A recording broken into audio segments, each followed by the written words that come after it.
Interpret करते हैं? भाई ये दुनिया जो है, जो ताकतवर लोग होते हैं वो एक नाइंसाफ़ी करते हैं। तो ये अच्छा काम है आपके नजदीक, तो नेचर नाइंसाफी पे मबनी है। अरे मेरे भाई, आप नेचर की कहाँ बात कर रहे हैं, तो इंसान की बात जी, कर ये रहे तो फिर जब मैं इंसान की बात कर रहा था आप नेचर की बात करने लग क्रॉस गए। एग्जामिनेशन नहीं। हैं। हाँ, अब आप मुझे बोलने नहीं देंगे तो अलग बात है, आप बोलिए, मुझे कोई इतनी जल्दी नहीं। जी नहीं, ये क्रॉस एक एग्जामिनेशन। मिनट, क्रॉस मुझे एग्जामिनेशन। बोल तो लेने दीजिए। जी, बोलिए। ठीक है। बात ये है कि ह्यूमन सोसाइटी तभी साथ में रह सकती है जब वो मोहब्बत से, एकता से, एक दूसरे के एहतराम करके रहे।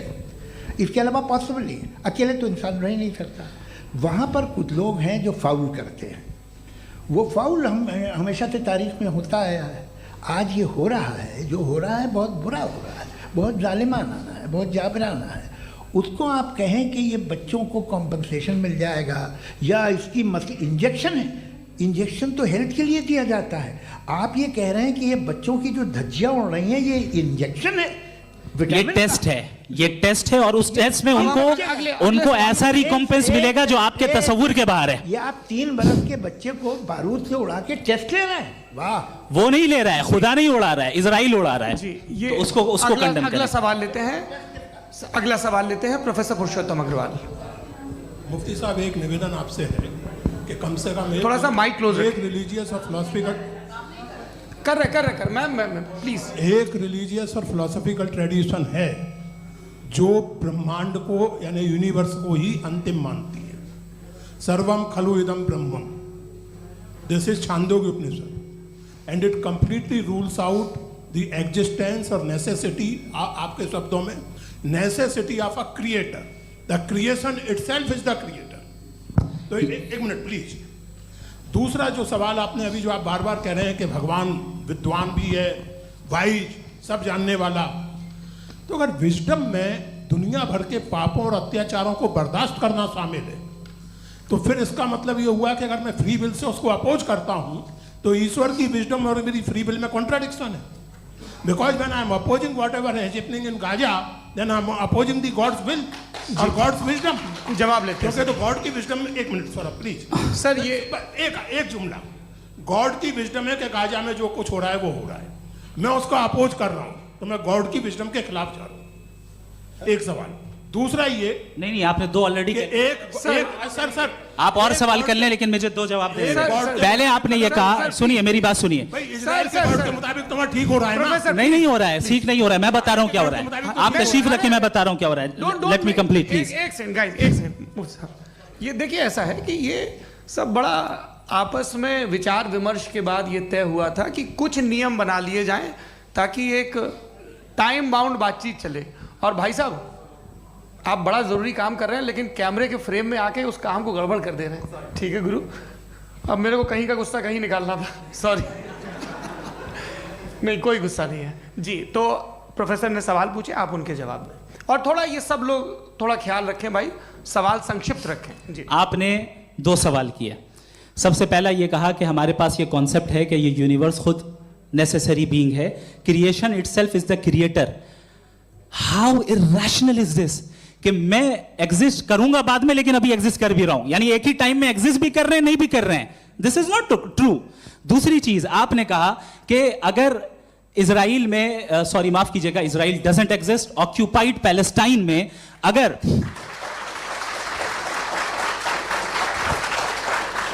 ऑक्यूपाइड पैलेस्टाइन में बच्चों को मारा जा रहा है फ्री विल की वजह से और गॉड नहीं रोक रहा, ये कॉन्ट्रडिक्शन है। ये बताइए कि एक एग्जाम में एक बच्चा गलत आंसर लिख रहा है, सुनिए, एग्जामिनर चाहे तो रोक सकता है, क्यों नहीं रोक रहा है? ये कॉन्ट्रडिक्शन है, ये कॉन्ट्रडिक्शन नहीं है। माइक नहीं सर, ये आपस में जी, ये क्या आपका सवाल? माइक दीजिए। फ्री विल दिया गया है टेस्ट के लिए, अकाउंटेबिलिटी के लिए। अगर फ्री विल नहीं होता तो आप कहते हैं हमें रोबोट बना दिया गया। नॉट मिसरिप्रेजेंट माय पोजीशन, आपकी जो भी पोजीशन, मैं अपनी फ्री विल के नाते, अपने ह्यूमन विजडम के नाते गाजा में हो रही अत्याचार का विरोध करता हूं। बिल्कुल करना चाहिए। के हिसाब से मैं गॉड की विजडम का विरोध कर रहा हूं? बिल्कुल नहीं, जो हो रहा है गॉड, बिल्कुल भी नहीं, बिल्कुल भी नहीं।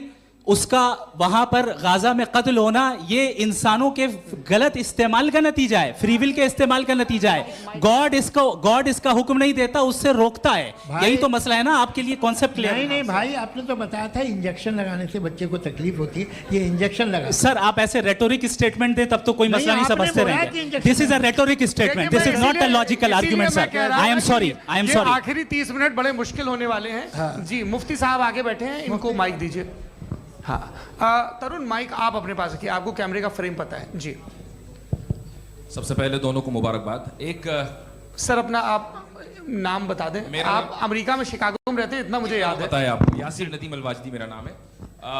जावेद सर आपसे एक क्वेश्चन है इन्फिनिट रिग्रेस के ताल्लुक से। एक हाइपोथेटिकल सिनेरियो है, मसलन अगर आप सर माइक थोड़ा सा प्लीज क्लोज रखिए। ओके जी। अगर आप शायर इसलिए हैं कि आपके कोई उस्ताद शायर थे, और वो इसलिए शायर थे कि उनके कोई उस्ताद शायर थे, और इसी तरीके से हम माजी में पीछे चलते चलते चले जाएं और कहीं ना रुकें, तो माफ कीजिएगा आप कभी शायर नहीं हो सकते। लेकिन आप शायर हैं, आपका शायर एग्जिस्ट करता है, इसका मतलब ये है कि आप कहीं ना कहीं रुके हैं। तो मेरा सवाल ये है कि क्या आप इन्फिनिट रिग्रेस ऑफ कॉजेस को लॉजिकल फैलेसी मानते हैं या नहीं मानते? हाँ या ना? मैं इन्हें लॉजिकल फैलेसी नहीं मानता हूँ, लेकिन मेरा प्रॉब्लम यह है कि जब मैं नहीं मानता हूँ तो I will continue with this logic जो फैलेसी नहीं हो। आप एक जगह रुक जाते हैं जाके, आप कहते हैं ये गेंद कैसे बनी, ये जजीरा कैसे बना, ये समंदर कैसे बना, ये ज़मीन कैसे बनी, और अचानक गॉड पे जाके आपको ब्रेक लग जाता है। एक बार आप सवाल नहीं करते कि भाई इनको बनाने वाला तो इनसे भी कॉम्प्लिकेटेड होगा, वो कैसे बना, उसके बारे में आपने इत्मीनान कर लिया, वो हमेशा से है।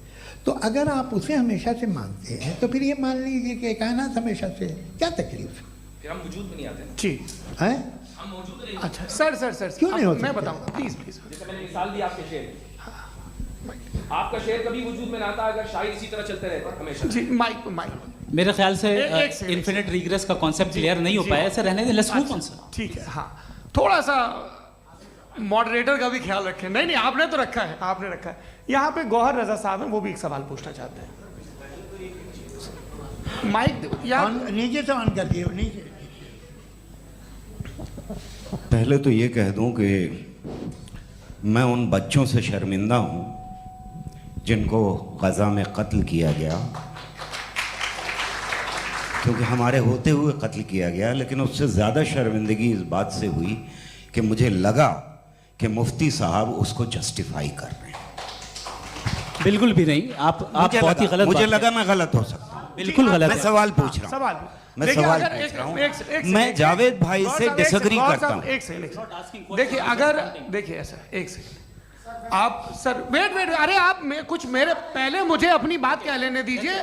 अगर ऑडियंस तय करेगी तो फिर मॉडरेटर का मतलब नहीं। मेरा आप सबसे ये कहना है, ये बहस दो लोगों के बीच में है, एक तरफ मुफ्ती साहब, एक तरफ जावेद साहब। पिछले 1.5 घंटे से ये लोग अपने अपने तर्क रख रहे हैं। आपकी इनसे इत्तेफाकी हो सकती है, ना इत्तेफाकी हो सकती है। मेरे उस्ताद मुझे सिखा गए हैं कि मुखामुखम में असहमति की गुंजाइश बची रहनी चाहिए।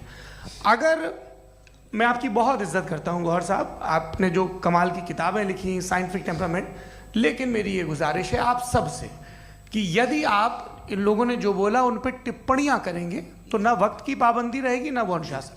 आप सवाल पूछ लें, उस सवाल में जो बात आ जाए वो आ जाए।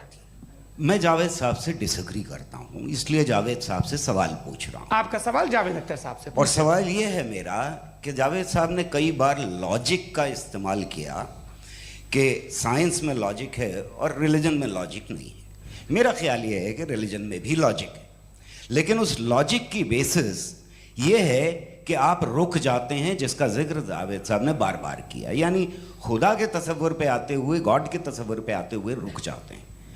और इसमें सवाल पूछना मतलब फॉरबिडन होता है। सवाल ये है कि क्या जावेद साहब इससे एग्री करते हैं कि साइंस की लॉजिक अलग है और रिलीजन की लॉजिक अलग है? बताइए सर। देखिए 3 चीज़ें हैं, साइंस है, एक है मंतिक है, इस्तिदलाल है, और एक जो है कुछ भी नहीं है, फेथ है, अकीदा है। मैं अकीदे की लॉजिक का कायल नहीं हूँ। मुझे आप इस्तेदाल से, लॉजिक से, रीज़न से समझाइए, मैं मानने को तैयार हूँ, मेरा क्या नुकसान होगा। लेकिन ये कि अकीदे पे मैं नहीं जा सकता हूँ। अकीदे का मतलब है कि तुम ये मान लो, सवाल ना करो, ये नहीं।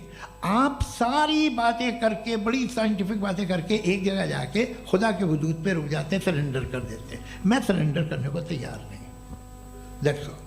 जी, ये आगे सर बैठे हुए हैं, इनको माइक दीजिए। भाई वो आप पूछना चाह रहे थे ना भाई? हाँ, नहीं मैं ये, थैंक यू जी, आपका नाम?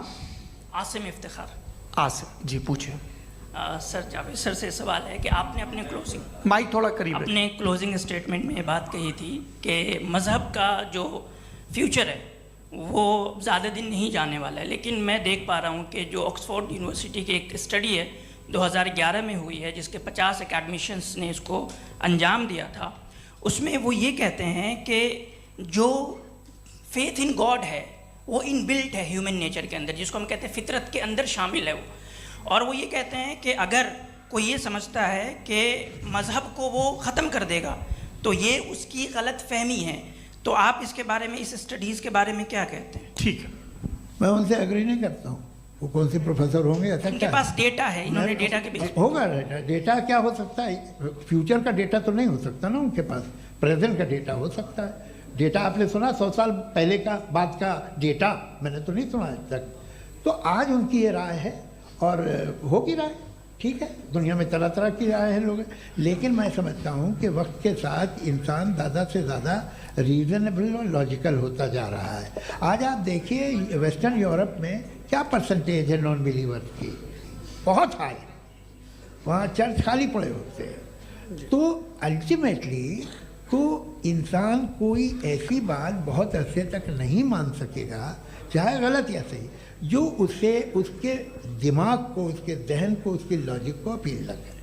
वो कह रहे हैं तो ऑक्सफोर्ड के होंगे तो कैम्ब्रिज के होंगे, तो मुझे क्या लेना देना। उनका डेटा मुस्तकबिल का नहीं हो सकता है।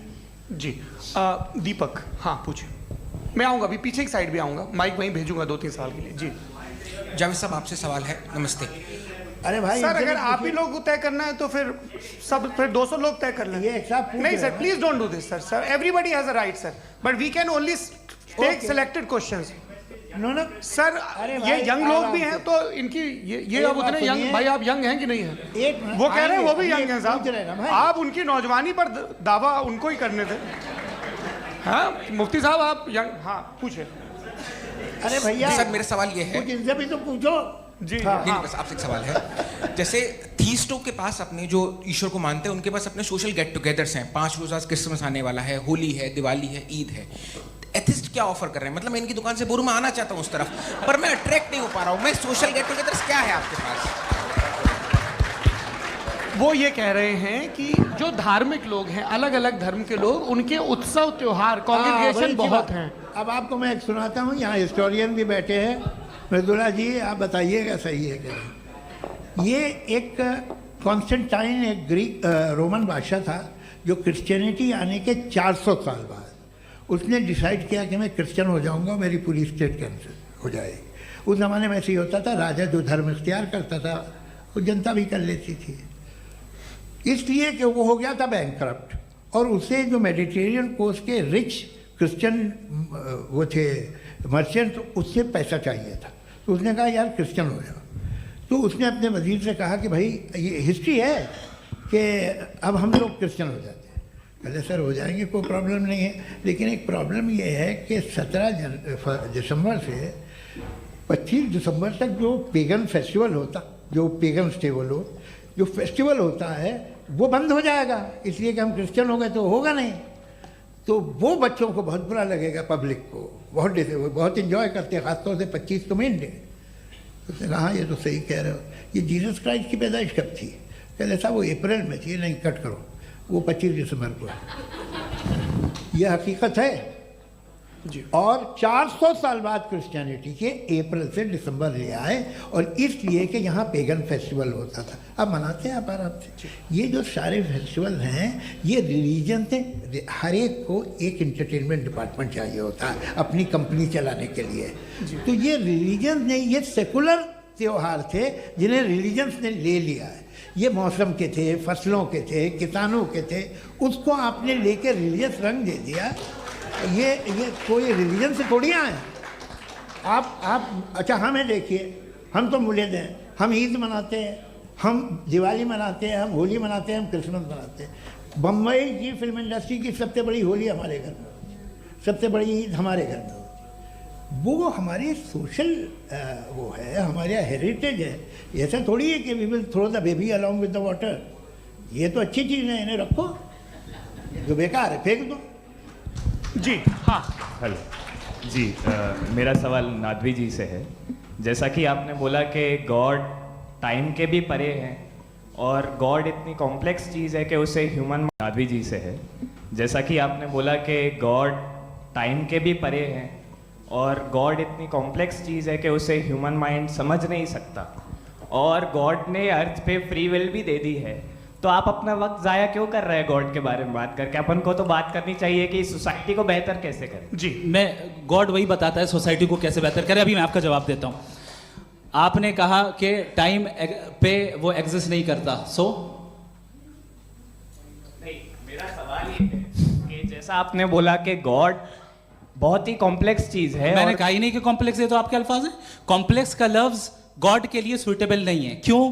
क्योंकि कॉम्प्लेक्स वो चीजें होती हैं जो ऑब्जेक्ट हो। God is not an object जिसको आप इंस्ट्रूमेंट के जरिए लेबोरेटरी में जाके टेस्ट करें, oh it's very complex. No, वो कोई कार का इंजन नहीं है। मेरा वो सवाल फिलोसॉफिकली नेसेसरी बीइंग ऐसी बीइंग है जो सिंपल बीइंग है। हाँ, आप उसको मुकम्मल तौर पे उसकी तमाम हिकमतों को जान ले और हर चीज को जान ले, ये पॉसिबल नहीं है, क्योंकि वो ऑल वाइज है, आप ऑल वाइज नहीं है, और वो खुदा है, वो आपको सारी चीजें बता दे, ये जरूरी नहीं।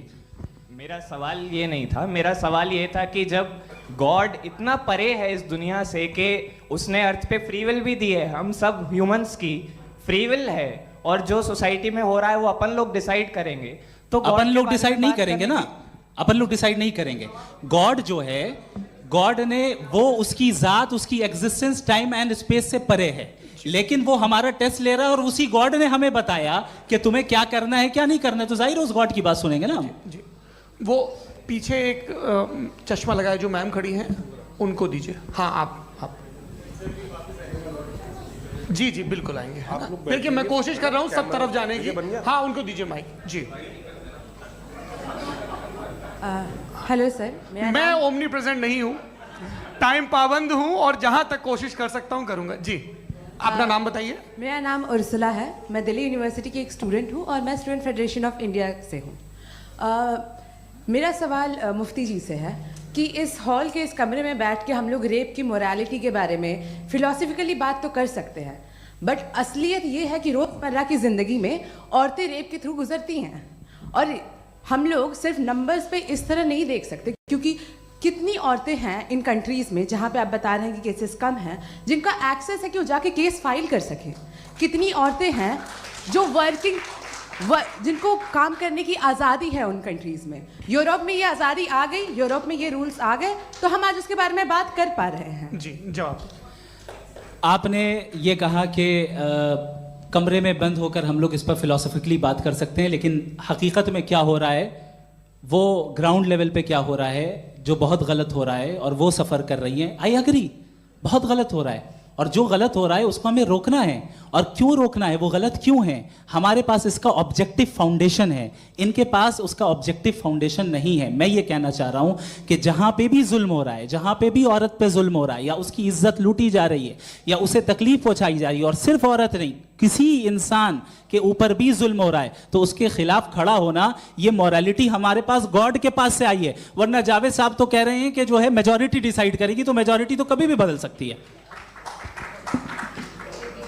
क्या आप हाँ। ये थोड़ी सी आपको गलतफहमी है। मैं अगर मेरे जुमले से ये मदनत निकला या मैंने कहा, तो ये जुमला मैं वापस लेता हूँ। ये मेरा मतलब ही नहीं था कि मेजॉरिटी डिसाइड करेगी। मेजॉरिटी डिसाइड करे तो दुनिया में बड़ी, वैसे आपने कहा था ये जुमला। अच्छा हो सकता है, मैं मान रहा हूँ, बाद में रिकैप कर लेंगे। अरे एक सेकंड मैं अपनी एक्सप्लेनेशन दे रहा हूँ। मुनासिब बात यह है कि हम सब के सब दिल में जानते हैं कि क्या अच्छा है क्या बुरा है, हमें पता है अच्छी तरह से। जो लोग बुरे काम करते हैं उन्हें भी मालूम अच्छा क्या है। यही तो सवाल था हजरत कि फिर ये मोरालिटी आई कहाँ से? Cross examination. हाँ जी हाँ। मोरालिटी साथ रहने की डिजायर से आई है। यानी साथ रहकर जो कुछ कह दे, जो कुछ कर दे, वो हो जाएगा? नहीं तो आप कायदे से रही कर सकते हैं जब तक लोगों में मोरालिटी हो, वरना क्यास हो जाएगा। ये आपको कैसे पता? जी हमने देखा ना, जहाँ मोरालिटी का क्यास हो गया, हम देखते हैं। कहाँ पे देखते भाई हैं? दुनिया में आप जो ये- कह रहे हैं, आप ये- कहीं पे अगर गलत हो रहा है इस बहस तो के उसको बाद आप मैं गलत लोगों देखिए। को आप सर, मुफ्ती आप साहब, मैं- एपिस्टेमोलॉजी की मुफ्ती बात कर रहे हैं, मैं ऑन्टोलॉजी की बात कर रहा हूँ। मैं इस बहस के फाउंडेशन बाद क्या आप है? दोनों लोगों को चाय पे फाउंडेशन होस्ट करूंगा, वहां पे क्रॉस एग्जामिनेशन कर लीजिएगा। अभी ऑडियंस का हक मार रहे हैं आप लोग भाई। सर जस्ट लोग हैं आप लोग। और ये भाई ये एक हाँ, बच्चे- उधर आएंगे, उधर इनको आएंगे। भी। जी सर, आएंगे आएंगे। अच्छा सर मेरा नाम लईकुर रहमान है और मैं अलीगढ़ मुस्लिम यूनिवर्सिटी का स्टूडेंट हूँ। और जहाँ तक मुझे पता है कि sir you are also product of Aligarh Muslim University. मैं भी उसी चमन का बुलबुल। हाँ सर, तो बहुत खुशी हुई मुझे जान करके कि मैं आपसे मिलूंगा। सवाल सर मेरा सवाल यह है, सर सैयद अलैहिर्रहमा का नज़रिया ये था कि खुदा के वजूद को अक़ल के दायरे में रह कर के तलाश करना, न कि पूरी तौर से उसका इनकार कर देना। Sir how will you define it? नहीं तो ये तो आप इन्हें बताइए। ये सर, सवाल अक़ल में रह आपसे। के खुदा का वजूद साबित कर रहे हैं। नहीं तो सर आपने सैयद इनकार ने मना किया। कर रखा है, इस वजह से मेरा क्वेश्चन उन्होंने यही सर से एक सेकंड, सर सैयद ने यही कहा ना कि जी। अकल से आप खुदा के वजूद को साबित नहीं कर सकते, यही कहा ना भाई। वो उन्होंने कहा कर सकते हैं और वो कर दिया गया आज। वो फोन दो। तलाश करना या साबित करना अकल से अकल से नहीं सर हो सर सकता। अरे सवाल तो सुन लीजिए जी। अकल से नहीं हो सकता है, यही कहा ना आपने। अकल से हो सकता है। अरे वो यही कह रहे हैं भाई, आप बता रहे हो सकता है, वो तो कुछ और। आप अगर सर देखो नौजवान, फोन ले लो, वो इतनी कमाल की यूनिवर्सिटी है। अरे भाई दे दो मेरी ना बात जरा तो- एक मिनट, अरे दे दो मेरे भाई माइक। मेरी बात सुनो, नहीं, माइक मैं पे समझ- बोलो ताकि जो लाखों लोग देख रहे हैं माइक दे दो ना। अरे देंगे ना माइक, तुम ठहरो तो। हाँ सर मेरा सवाल ये था कि सर सैयद अलैहिर्रहमा का एक नज़रिया था अपना कि खुदा का जो वजूद है उसको अक़ल के दायरे में रह कर के तलाश करना है, न कि पूरे तौर से इनकार कर देना है। ये उनका कॉन्सेप्ट था। लेकिन मेरा सवाल ये है कि आप इसको कैसे डिफाइन करते हैं, एक्सप्लेन कैसे करेंगे, मैं आपसे जानना चाहता हूँ। चूँकि you are the product of Aligarh Muslim University. मुझे अकल के दायरे में रख के मैंने बहुत तलाश की, मुझे मिला नहीं। हाँ ये इधर उधर वो चश्मा लगाए जो, हाँ उनको दे दीजिए। जी जी फटाफट पूछिए, बस 5 मिनट है, 5 मिनट में खत्म हो रहा है। हाँ अस्सलाम वालेकुम मुफ्ती साहब। एंड मेरा सवाल जावेद अख्तर साहब से। क्या नाम है आपका? अरे भैया सब मुझे तो पूछ रहे हो। फैज फैज पूछिए फैज साहब। तो मेरा सवाल ये है कि अभी जो एथियस्ट है वो problem of evil argument use कर रहे हैं अगेंस्ट मुस्लिम्स, राइट? कि इस दुनिया में इतना सारा ईवल है और अगेंस्ट मुस्लिम तो यहाँ अगेंस्ट थियस्ट। हाँ थोड़ा सा करेक्ट कर लीजिए भाई। पूरी मशक्कत ही इसी बात की थी कि किसी एक मजहब पे बात न टिके। जी, तो बेसिकली ये आर्ग्यूमेंट ऐसा है कि इस दुनिया में इतना ज़्यादा ईवल एग्जिस्ट करता है और अगर एक ऑल गुड गॉड है तो वो रोकता क्यों नहीं है? लेकिन इस सवाल में एक हिडन अजम्पशन ये है कि इस दुनिया में ईवल एग्जिस्ट करता है। अब एथियस्ट ये कैसे ऑन्टोलॉजिकली प्रूव कर सकते हैं कि इस दुनिया में ईवल एग्जिस्ट करता है? मैं आपको बताता हूँ, थोड़ा सा समझा। नहीं सर हम लोग इनको सुनने आए। नहीं please don't do that. I want to explain ontology. नहीं हम समझ गए सर, इनको अब जवाब देने दीजिए। अच्छा सवाल पूछ लो। मैं अभी तक क्या था वो मैं थोड़ा सा ऐड ऑन कर लेता हूँ। तुम गुरु, तो हम जब इसका राउंड 13 करेंगे ना तब तुमको स्टेज पे बिठाएंगे। जी तो हाँ जल्दी से। तो देखिए एथियज्म के हिसाब से सब कुछ रैंडमली बन गया है, सब कुछ एटम्स और मॉलिक्यूल्स है। एक पत्थर में और मुझ में सिर्फ इतना फर्क है कि हम लोग एटम्स और मॉलिक्यूल्स का अलग अलग रीअरेंजमेंट है। अब एक पत्थर को कोई इंसान तलवार से 2 टुकड़ों में काट दे या मुझे, according to atheism it is same. There is no evil and good according to atheism. जी अच्छा फैज साहब का सवाल ये है कि हाँ कोशिश भी करते तो इससे गलत सवाल नहीं कर पाते। एक लाइफ फॉर्म है और लाइफ फॉर्म में फीलिंग्स हैं, मतलब लाइफ फॉर्म सुनता है, देखता है, टेस्ट कर सकता है, फील कर सकता है। तो उसकी ये जो क्वालिटी इस बबल में आ गई हैं वो जानवर में भी है, इंसान में भी है। तो जाहिर है कि उसे कोई तकलीफ पहुंचेगी, तो चूंकि उसके पास वो सेंसिटिविटी है तो मैं करेगा। पत्थर में वो सेंसिटिविटी नहीं है। तो ये क्या सवाल हुआ कि अगर पत्थर को काटा तो पत्थर को तकलीफ नहीं होती, तो आपको काटे तो आपको क्यों तकलीफ हो? बैठ जाइए। जी हाँ अगला सवाल। हाँ पूछे जी जावेद अख्तर साहब। अरे भैया सब आप लोग मुफ्ती साहब को छोड़ रहे हैं, तो मेरे ही पीछे पड़े हैं क्या? चलो बोलो भाई। You asked how God can exist when children die in Gaza. हाँ you asked how God can exist when children die in Gaza, and you also mentioned the rise of atheism in Europe. But the same events also are leading many atheists and non-believers to turn towards faith. How do you interpret this contradiction, where suffering pushes some away from God, yet brings others closer to belief? देखिए, आपको एक बात बताऊं, दुनिया perfect तो कहीं भी नहीं है, हर जगह कुछ खामियां हैं। बेटा एक मिनट, आप ही को कहेंगे, देखो वो तो कुछ खामियां, कमज़ोरियां, खराबियां सब जगह है। लेकिन अगर देखोगे ईमानदारी से कि दुनिया सबसे ज़्यादा महज़ब कहाँ है, एक आम शहरी को कहाँ हुकूक हासिल हैं, वो बोल सकता है, अपनी मर्ज़ी से काम कर सकता है, अपनी मर्ज़ी से राय दे सकता है, हुकूमत के ख़िलाफ़ बोल सकता है, बरसर इक़्तिदार लोगों के बारे में बोल सकता है, सरमायादारों के ख़िलाफ़ बोल सकता है। तो आपको ये स्कैंडिनेवियन कंट्रीज़ में मिलेगा, वेस्टर्न यूरोप में मिलेगा। मैं नहीं कह रहा वो परफेक्ट है, बिल्कुल नहीं, वहाँ बहुत ख़राबियाँ भी हैं, परफेक्ट तो कोई। लेकिन जिन जिन मुल्कों में, लैटिन अमेरिका देखो, गल्फ़ देखो, वहाँ पर आपको ये ज़रूर है कि रेप नहीं होते होंगे। रेप की ज़रूरत क्या है भाई, उसको तो ख़रीद लो, घर में रखो, सड़क पर रेप करने की क्या ज़रूरत है। मगर सुनिए सुनिए सुनिए, मगर हकीकत ये है कि वहाँ शख्सी आज़ादी राय देने की, बोलने की नहीं है। जी, ये एक आखिरी सवाल मुफ्ती साहब से। हाँ मैम, इनको माइक दीजिए। शुक्रिया। मेरा नाम मनीषा है, मैं हरियाणा से आई हूँ। मैं मुफ्ती साहब से एक बात पूछना चाहती हूँ। आप बार बार जावेद साहब को कॉन्ट्राडिक्ट तो कर रहे हैं कि आपने ये कहा, लेकिन आप भी अजम्पशंस के बेसिस पे बात कर रहे हैं। आपने खुदा के होने का कौन सा प्रूफ पेश किया है, खुदा की एग्जिस्टेंस का?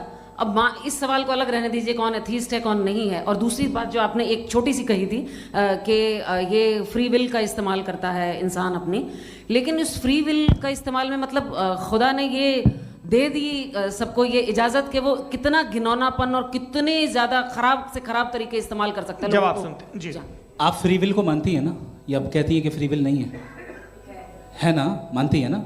तो अब आपके पास इसका कोई एक्सप्लेनेशन नहीं है कि अगर एक इंसान उस फ्री विल का इस्तेमाल करके गलत काम कर रहा है और बच के अच्छी ज़िंदगी गुजार के निकल जा रहा है, उसका कोई रिकम्पेंस नहीं है। हमारे वर्ल्ड व्यू में जो इंसान गलत काम कर रहा है उसको भी रिकम्पेंस यानी उसका बुरा बदला मिलना है, और जो सही काम कर रहा है उसको सही बदला